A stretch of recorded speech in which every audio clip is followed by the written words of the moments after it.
pues degradando, ¿no? Ujú.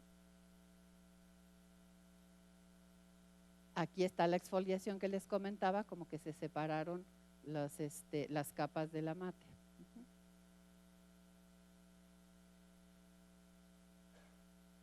Bueno, y aquí está la abrasión, es, por ejemplo, cómo se fue perdiendo aquí el color por el roce, y también el mismo soporte también presenta como si estuviera lijadito, digamos, ¿no? Ujú. Bueno, hay roturas de este tipo y roturas de este tipo también. O sea, se observan bastantes. Y las arrugas, o sea, tenía varios tipos de arrugas. Este es, si tenemos una superficie plana y la doblamos así, luego así y luego así, y además tiene varias capas, entonces eso es lo que nos produjo esta situación como ondulada, ¿no? Estas arrugas son como de la capa más superficial de la mate, y bueno, pues se observan varias. Este problema estaba en toda la superficie del mapa. Sí, entonces lo que nos provocaba es que cuando tomaban fotos, mucho trabajo de la investigación se hizo tomando fotos, con fotos que se tomaron estando el códice así. Entonces, por ejemplo, estas partecitas de los dobleces, pues a lo mejor tenían un dato importante que no se veía, porque si tenemos la cosa así y está de este lado, pues no se ve. Entonces, fue uno de los problemas de conservación más importantes que tuvimos que resolver. Bueno, esto es lo que me preguntabas, Diana. Aquí estamos hablando ya de algunas técnicas de manufactura. El amate se fabrica en México desde hace siglos y se sigue fabricando igual. Entonces, se obtienen la corteza de un árbol específico, se pone a remojar, después se pone a hervir con cal y cuestiones de esas, o sea, con puros productos como naturales, y después ya se obtiene una pasta, y esa pasta se extiende para hacer las hojas y se golpea. Entonces depende de la calidad, la calidad del papel depende de la habilidad del artesano en ese golpeteo. Aquí es muy interesante porque muchas veces utilizan una piedra que no es lisa, sino que tiene una ondulación, y esa ondulación la podemos observar aquí.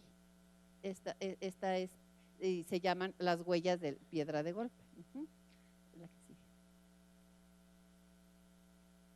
Bueno, aquí lo que vemos es que este mapa no está hecho de una sola, no es una sola hoja, sino que son muchas hojas unidas. Entonces, en el libro se ve todas las partes que lo componen, pero aquí se pueden ver las uniones, aquí podemos ver otra unión, otras uniones, otras uniones.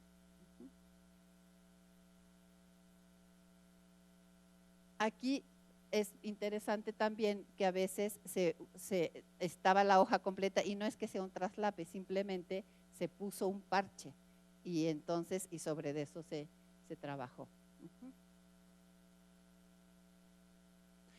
Una cosa muy interesante que descubrí a partir de toda la toma de fotografías, en la pintura europea o en la pintura colonial, muchas veces el pintor pues hace su boceto o hace su pintura y por ejemplo pone una virgen con la mano así, y entonces se arrepiente y la pone así mejor. Entonces con el paso del tiempo esa mano que está así como que va surgiendo y se ve como una sombra. Aquí es muy interesante porque nos indica cómo fue la técnica de manufactura. Entonces, aquí, por ejemplo, estamos viendo estas florecitas que en realidad no solamente son una huellita así como si fuera como un lápiz, como que primero lo marcaron, porque en realidad el procedimiento era hacer este dibujito y después remarcarlo con negro y después rellenar con color. Entonces encontramos muchos arrepentimientos. Aquí estamos viendo otro. Justamente lo que les decía, el bastón primero lo diseñó así y se arrepintió y ya lo puso así. Y ya se quedó la huella. A ver. Bueno, después hicimos una serie de estudios especializados, sobre todo, bueno, químicos y fotográficos, para poder identificar una serie de cosas y microscópicos también. Entonces, aquí es una fotografía microscópica no tan grande, en la que vemos cómo están las fibras todas revueltas. Para hacer el amate no se mete ningún aglutinante. Las propias fibras tienen algún producto que les permite aglutinarse. Pero además es ese golpeteo y esa mezcla que se enredan las fibras es lo que lo arma el papel. Aquí lo que vemos son como que ya unas fotos muchísimo más, de más alcance, en lo que vemos una serie de deterioros. Ahorita que se ven mejor aquí. Aquí lo que vemos son como roturas de las fibras. Aquí se ven también roturas, aquí están las fibras rotas. Esto son, ¿cómo se llama esto? Son cristales de cal, que es de la cal que se incorporó en las fibras a la hora de la fabricación. Y vemos que les explicaba antes que estuvo expuesto a la humedad, entonces tiene algunas esporas que ya no están activas porque están está muy controlado el códice, pero esta es una espora y esta es otra espora de algún vegetal que no sabría decir cuál es. Entonces, bueno, después hicimos análisis químicos para determinar qué pigmentos son los que se utilizaron.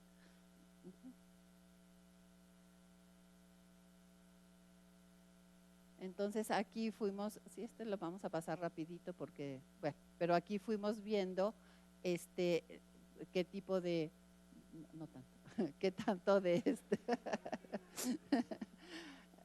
a ver, qué tipo de productos, ¿no? Aquí lo que estamos viendo es el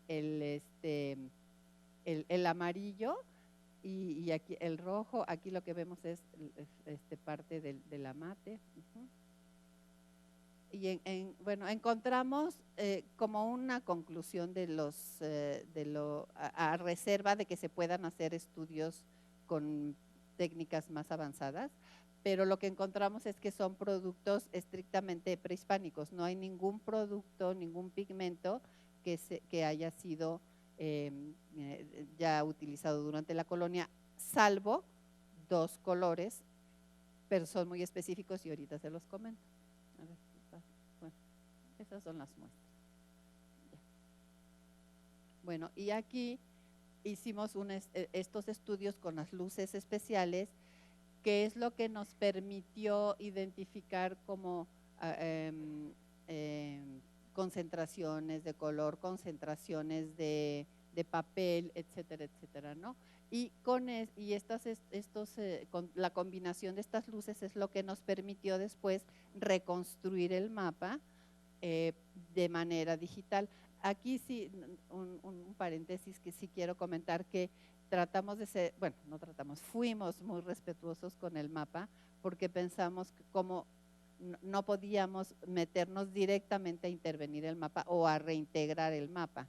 Sin embargo, obtuvimos elementos para poder reconstruir el mapa o de obtener elementos nuevos que no se pueden distinguir. Entonces, como no lo íbamos a hacer directamente, pero con todos estos estudios pudimos hacerlo ya después digitalmente. Sí.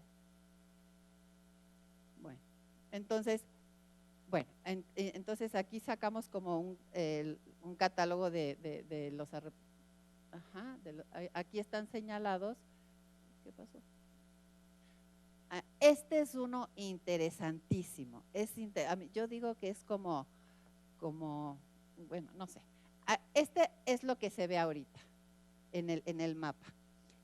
Aquí estaba levantado una capita de papel. con las fotos lo que pudimos ver es que abajo había otra escena. Entonces, si ustedes se fijan esto con respecto a esto, aquí hay un personaje, no, aquí hay esto que aquí ya no existe, aquí no existe. Aquí hay un río que aquí no existe. Aquí hay unas piedras que aquí no existen. Aquí hay un personaje que aquí no está y aquí hay otro elemento que aquí no está. Entonces, yo digo que es como que, bueno, hicieron una modificación por algún motivo. Entonces, desde mi punto de vista, ese es un arrepentimiento o es como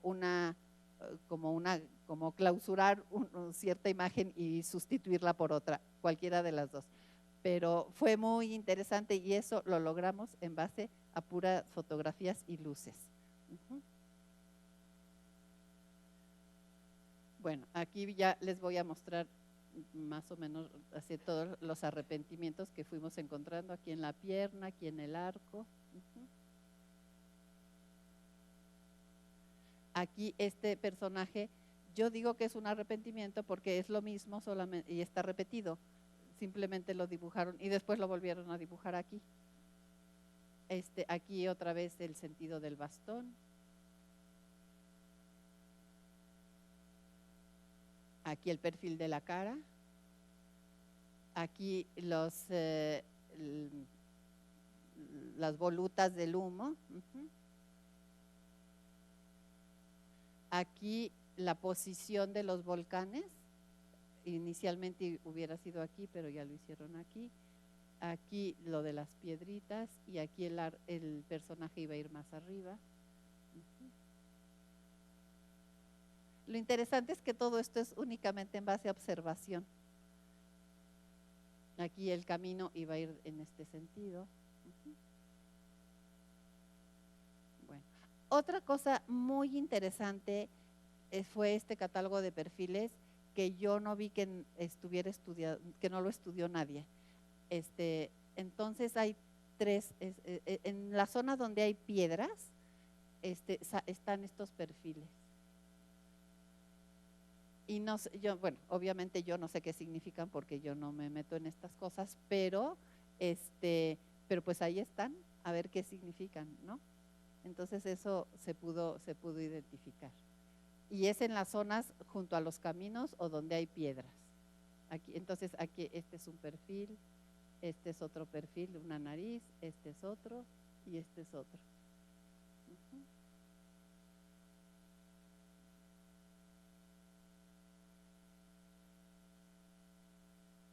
Bueno, esta es una fotografía con luz infrarroja que nos da ciertos elementos, ¿no? Hace brillar cada pigmento de un color o de una forma diferente, ¿no? A ver. Esto es con luz ultravioleta que también nos da diferentes concentraciones, por ejemplo, de estos verdes, y hay lugares donde está menos, ¿no? Esta es como una luz como reforzada con mucha intensidad que nos permitió identificar cosas que a simple vista es tan difícil ver.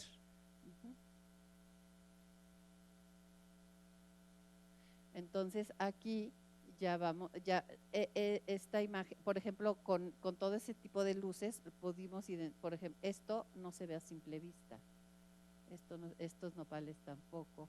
Ahorita, bueno, síguele. Entonces aquí, sí, mejor esta para que no vayamos así. Entonces aquí estos son todos los elementos que no se veían con claridad, que ya los pudimos ver con más precisión, ¿no? La que sigue.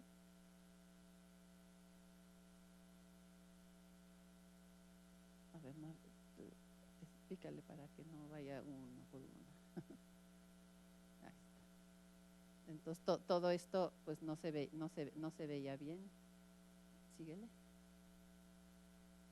Bueno, y también para la reintegración digital no reintegramos así como quisimos, ¿no? También establecimos ciertos criterios. Entonces, solamente reintegramos donde realmente teníamos ciertas bases o cierta información. Por ejemplo, los pies en los caminos, los pies que están en los caminos amarillos, a ver, pásale. Ajá. Por los pies que están aquí, si había algún faltante ya no lo poníamos porque no tiene sentido, porque ya se sabe cuál es el sentido del camino. En cambio hay otros caminos que no vienen que nada más son los piececitos. Ahí si teníamos el dato, sí lo reponíamos. Si no teníamos el dato, no lo reponíamos. También con la cuestión del agua, la reintegración está con un dibujo diferente para poder identificar qué es la reintegración y qué es lo original. Entonces, pues en general eso es lo que trabajamos. Como les digo, entonces estrictamente un trabajo de conservación y de restauración, pero ya a nivel digital, que pues aparentemente pues sirvió mucho porque a los investigadores les permitió ver como más información, ¿no?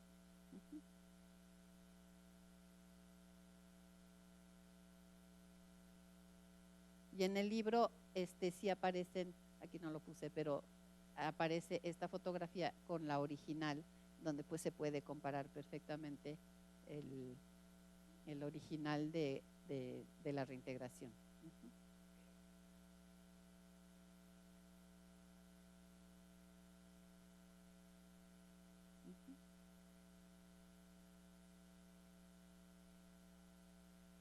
Sí, entonces, otra cuestión que hicimos, había muchas manchas, las manchas de humedad, había manchitas negras que son de oxidación.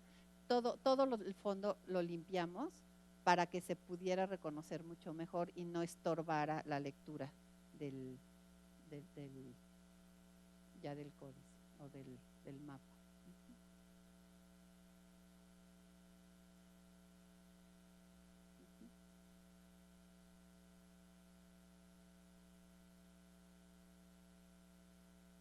Entonces, pues aquí se puede leer como con mayor facilidad, por ejemplo, las lagunas, si había aquí una laguna de Amate, pues lo rellenamos porque te permite leer con más facilidad y tienes menos distracciones, ¿no?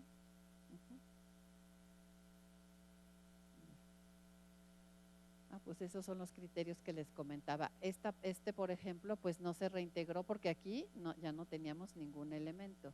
Aquí, pues si había manchas o cosas de esas, pues se quitaron. Aquí ven lo que les decía, este es el original y esta es la reintegración con un color diferente. Aquí está lo de los pies.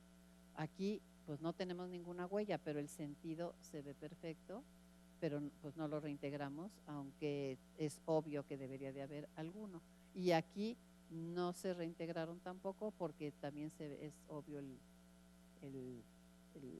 la dirección del camino, y pues y aquí también el agua con una técnica diferente, ¿no? Y ya, eso fue todo.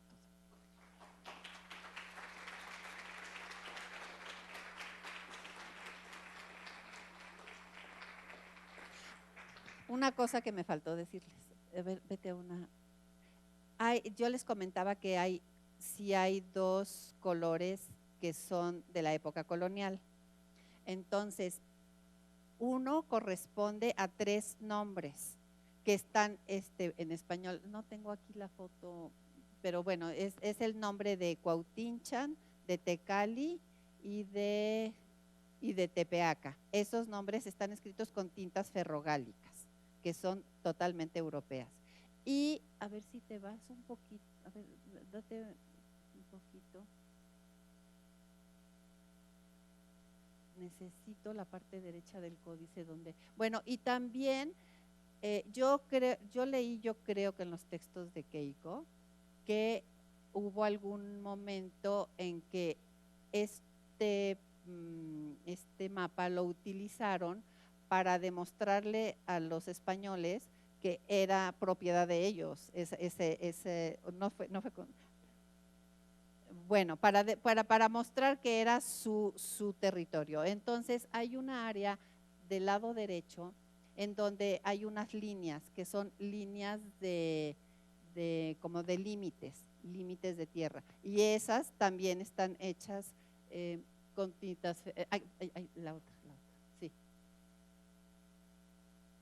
Es estas, que son, no sé si son estas.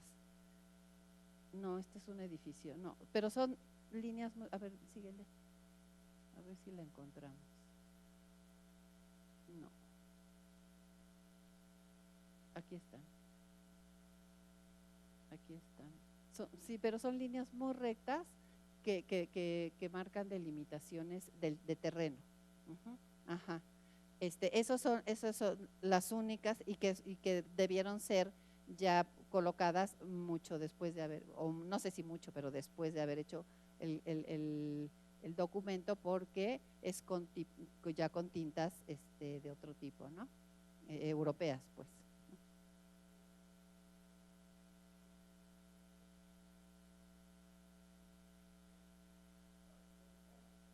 En el artículo sí están, sí, creo que sí, sí. Que son solamente esos 3 nombres y esas pequeñas rayitas que están por esas. De las líneas, ay, no me acuerdo, la verdad, perdón. Sí, es muy importante, pero están en el mapa, En las fotografías, si las que se van viendo por fragmentos, ahí están clarísimos. Ahorita te las muestro. Cuando me presten un libro te lo muestro. Bueno, pues ahora sí ya fue. Ay, no, una cosa lindísima. Es que saben que yo restauro muchísimo textiles y me encantó esto. Este es un telar de cintura. ¿Sí? Entonces, cuando yo fui trabajando el mapa, entonces, como que fui encontrando cosas muy, muy, muy interesantes como de la vida cotidiana, como lugares que yo conozco, como Chapultepec, como Coyoacán. Entonces, es como muchísimos elementos vegetales. También hay muchos animales. Pues se puede ver el tipo de ropa que usaban. Creo que esto da muchísimo más de lo que se ha investigado hasta el momento, ¿no? Todavía se puede sacar muchísima información. Bueno, ahora sí creo que ya fue todo.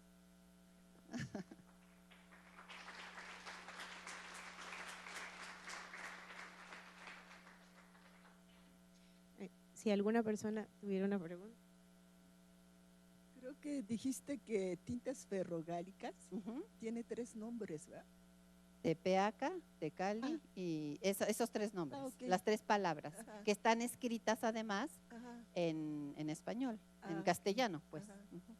Y me gustó mucho eso de no reintegró cuando no hay datos. Exacto. Es muy sumamente cuidadoso, sí. ¿No? Me parece. Y pues sí, porque la restauración no es inventar, la restauración es que pueda haber una lectura, pero respetuosa, ¿no? Y conservar es simplemente aplicar los mecanismos para que no continúe el deterioro, sí. Pero no se trata de poner cosas que no son, ¿no? Porque sobre todo en este caso, pues se deforma completamente la información. Si yo pongo, por ejemplo, una ruedita de más en donde están los numerales, pues altero completamente las fechas, ¿no?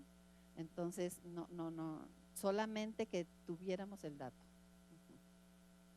Y nos enseñaste la parte donde hay rayitas dijiste que es por textil, ¿no? De tipo de no, las rayitas no, son cuando se prepara el amate, se golpea, pero se utiliza una piedra que está como ondulada.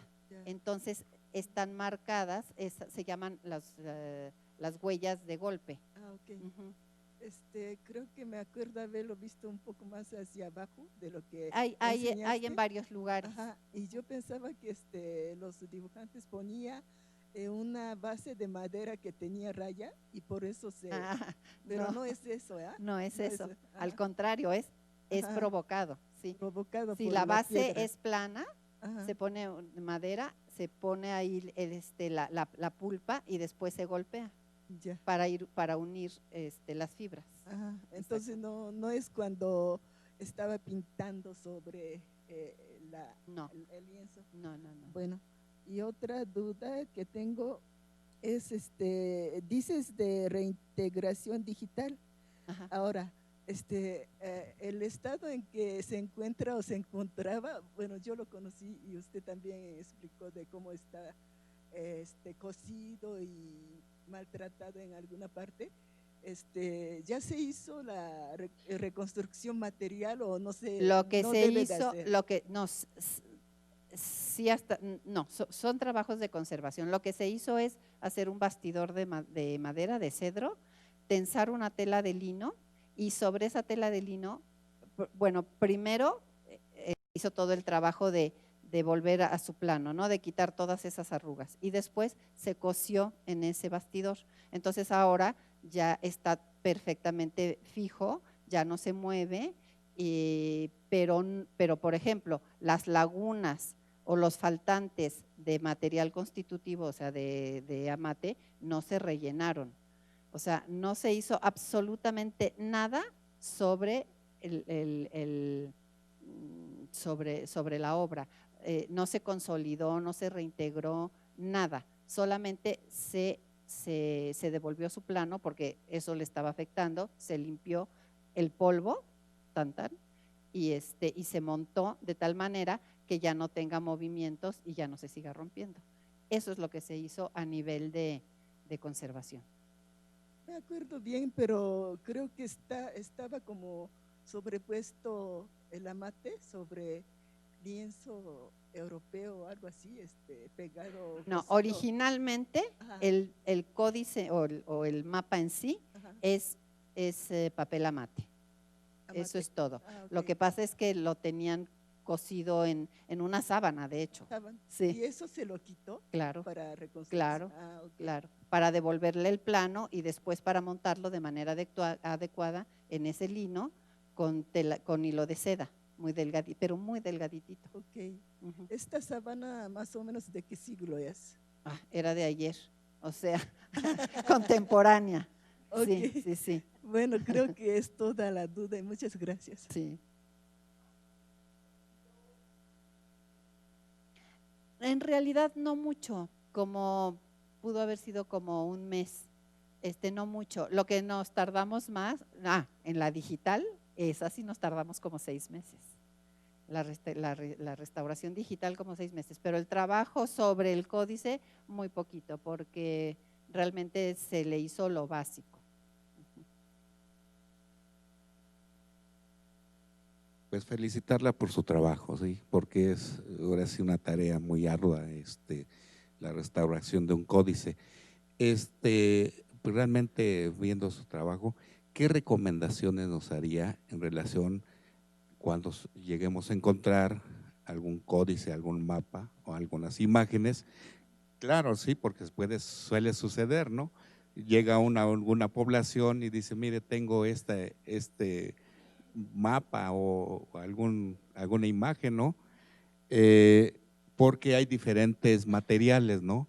Está la mate, está la tela, Hay sobre piel está también sobre hay. piel, a cuero.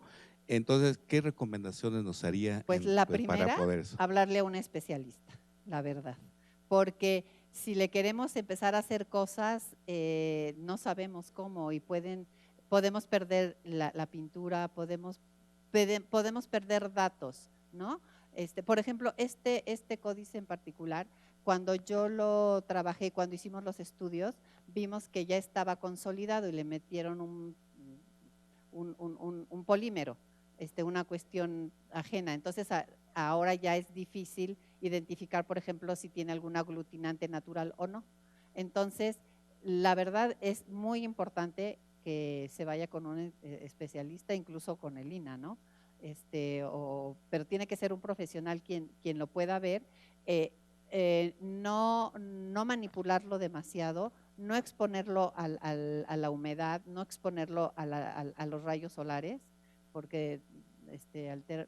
Y tendríamos que ver también cómo está la base, la capa pictórica, si está pulverulenta, si está firme, para manipularlo pues lo menos posible o de una manera plana, pero de verdad lo que hay que hacer es que recurrir a los especialistas, porque si no sí se hacen algunas barbaridades. ¿Qué formato tiene el mapa? ¿Perdón? ¿Qué formato tiene? El que vieron inicialmente es rectangular, mide como 2 metros, aproximadamente 2 por 1 más o menos. A ver, si quieres vete a la primera.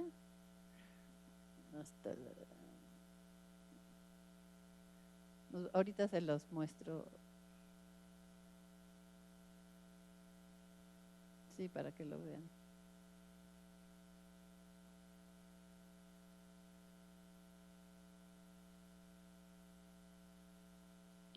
Así es. Ese es su formato. No sé si tienen alguna otra. Yo tengo una duda. ¿Cuál fue su técnica para digitalización? Con Photoshop. O sea, tomamos las fotos, pero fotos como con muchísima resolución. Y como les enseñé por ahí, había una foto esa de con luces muy reforzadas. Y entonces ya pues en la computadora se fue completando con Photoshop.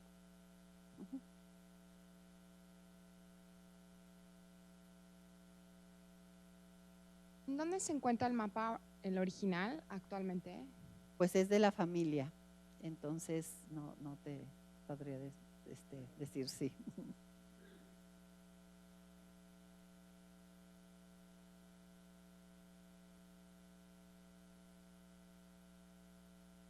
Gracias. A lo mejor no corresponde, pero ¿se conoce la historia previa antes de, bueno, a la posesión que tiene ahora la familia? ¿Quién hizo la intervención previa? No sé quién hizo esa intervención previa y pues estuvo en manos de particulares antes, estuvo dando como muchas vueltas, pero en cuanto a la intervención en particular, no hay datos, no hay información. Sobre la elaboración del mapa, no sé si a partir de su trabajo puede detectar como las etapas de desarrollo de la pintura. Por ejemplo, primero se unieron todas las piezas de Amate, ya después hizo el diseño sobre él, no sé. No, sí, claro. Primero se hizo la hoja, o sea, primero se hicieron las hojas y se fueron juntando las hojas hasta tener el formato. Después se le puso como una capa de preparación, como aparentemente como de cal, para que esté bruñidito, para que no se absorbieran los pigmentos. Y después y después se hizo el delineado, como no había lápiz, no había pero ese delineado que les mostré. Después se hicieron las líneas ya gruesas de alrededor y después se rellenó el color. Y a veces en algunos tonos se puso una base de preparación blanca. Todo eso está en el libro, eso sí está explicado ahí. Es que sí, en un ratito no se puede explicar todo.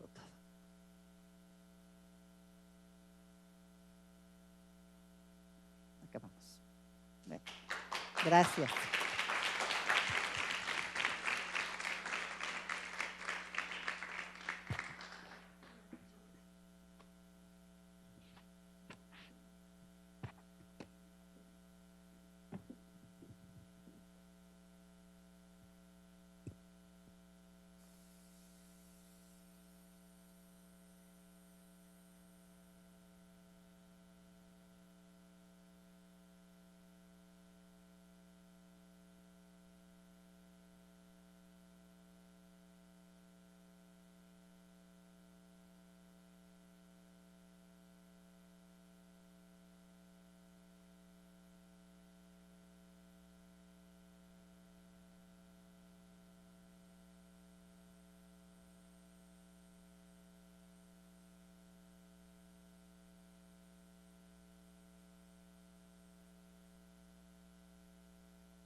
Okay.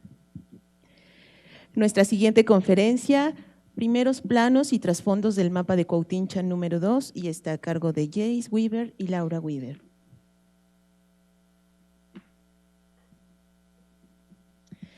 Jace Weaver es profesor y director de estudios americanos nativos en la Universidad de Georgia. Se especializa en las tradiciones religiosas nativas. Es autor y o editor de 9 libros sobre varios temas indígenas, incluyendo otras palabras, literatura indioamericana, leyes y cultura. Laura Adams Weaver enseña estudios americanos nativos e inglés en la Universidad de Georgia. Se especializa en las literaturas americanas indígenas y multiculturales. Ha escrito varios artículos sobre la literatura y la cultura americana nativa, incluyendo uno de ellos en la Enciclopedia de Mujeres y Religión en América del Norte. Les damos la bienvenida y comenzamos. Esta conferencia es en inglés y gustan ponerse sus audífonos para la traducción simultánea.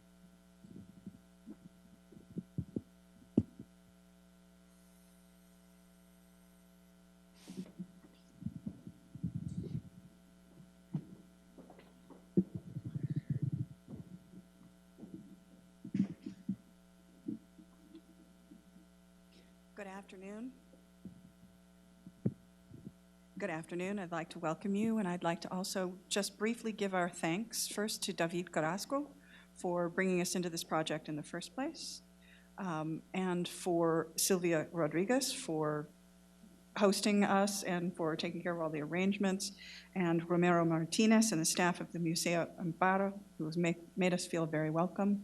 And also, ultimately, our thanks go to the family of Angeles Espinosa Iglesias for the opportunity to work on such an amazing project. I'd also briefly like to offer our apologies for not speaking Spanish well enough to be able to do this in Spanish, and also for our not so sophisticated PowerPoint as all of the other previous people. So. And thanks to Scott Sessions for helping us out with the slides. Migration and pilgrimage are two of the most powerful forces both in human history and human psychology. Anthropologist Victor Turner describes what he calls man the pilgrim, writing, "The hunt, the voyage, the search, the quest are genres of cultural action as well as literary themes. They must be distinguished from nomadism under economic pressure, travel for the sake of curiosity, and the migration for the sake of employment. The quest, particularly the pilgrim quest, always implies a return from a far to a familiar place. It also implies a dichotomy between sacred and profane, symbolized between the far and near. And the paradox that spatially distant, the far, is veritably the spiritually near. In going away, one seeks to return from exile. In returning home, one is actually leaving home. Obviously, even in the context of North American indigenes, we cannot do these powerful twin themes, migration and pilgrimage, justice within the time of this brief presentation. What we will do is begin by discussing native migrations, both historical and mythological. In our chapter in Caves City and Eagle's Nest, we specifically examine 3 pilgrimage traditions, all with ties to Mexico. First, the web of pilgrimage trails that tie together the territory of the Kachan. Secondly, the salt pilgrimage of the Tohono O'odham, and the peyote hunt of the Huichol. These examples are meant to be suggestive rather than exhaustive. They are representative of the power of migration and pilgrimage for human beings in general and indigenous peoples in particular. Today, in the interest of time, we will limit ourselves to one, to the Tohono O'odham salt pilgrimage. We will then apply insights from these case studies to the Mapa de Cuauhtinchan number 2. At the outset, it must be said that it is difficult to generalize about things indigenous. In dealing with the indigenous cultures of North America, one is dealing with hundreds of diverse cultures that sometimes differ one from the other, as the culture of France differs from that of Tibet. And the religious traditions that both stem from them and undergird and permeate them are as different as Christianity is from Hinduism. But despite their differences, each of these indigenous cultures and religious systems are geomythological. That is to say, they're shaped by the geography from which the people originated and in which they found themselves. The environment, the climate, the landscape. They are rooted in the land, and not land in some generalized sense, but in the land they perceive as theirs. This is nowhere more evident than in myths of origin. As Sioux scholar Vine Deloria said, native creation myths, in contrast to the Jewish Christian account of Genesis, are not about what happened then, they're about what happened here. It is on this foundational level of creation myth that we have our first connection to the MC2 and the people who made it.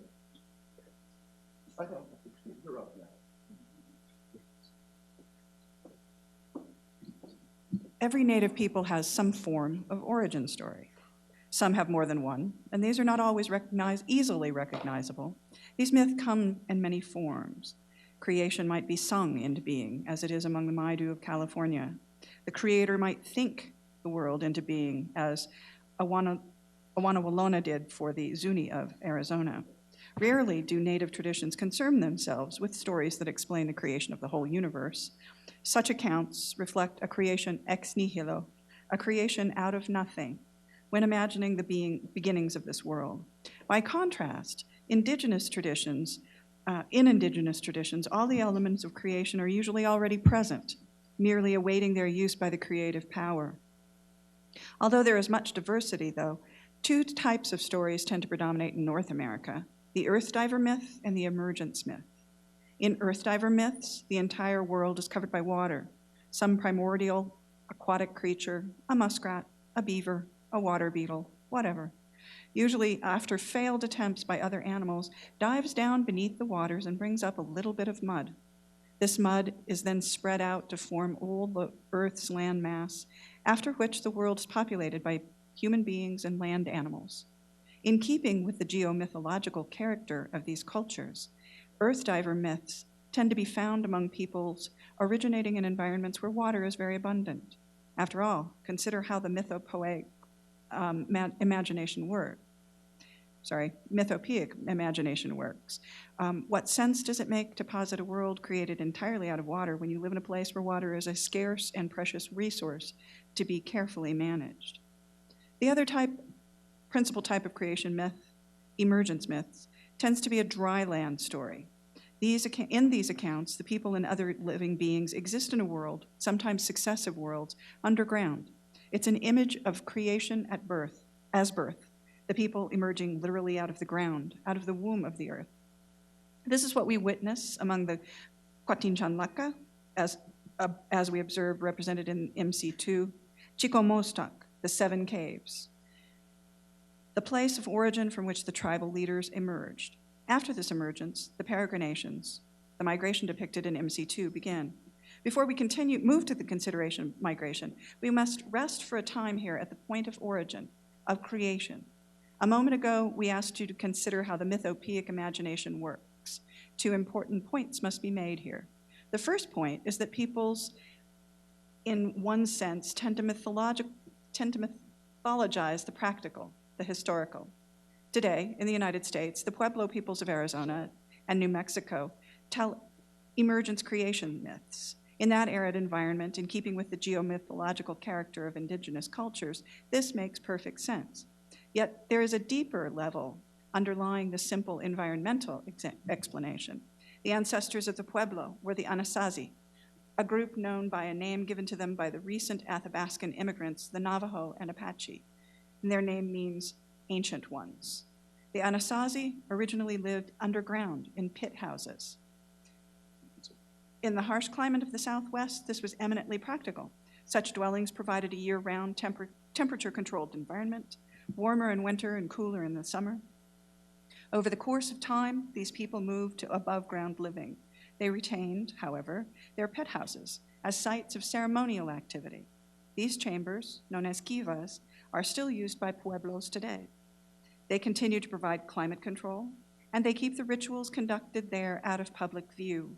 Beyond this, however, the act of going into the round kivas is thought of as a symbolic return to the place of origin, back into the womb of the earth from which the people emerged.